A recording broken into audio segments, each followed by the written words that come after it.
हुजूर फरमाने लगे मैंने ख्वाब देखा है।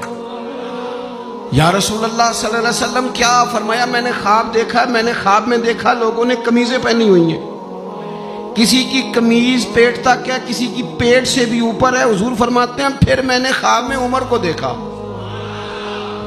उमर फारूक ने इतनी लंबी कमीज पहनी, इतनी लंबी कमीज पहनी कि नीचे घिसट रही थी। हुजूर ख्वाब सुना के चुप कर गए। या रसूलल्लाह करम नवाजी करें, ताबीर भी तो बताए ना। तो रसूल करीम ने फरमाया इसकी ताबीर दीन है। गोया फरमा रहे इतना लंबा कुर्ता हजरत उमर ने पहना है कि उमर तो दीन के अंदर लिपटे हुए हैं। सिरापा दीन, उठना दीन, बैठना दीन, बोलना दीन, आना दीन, फैसला करना दीन।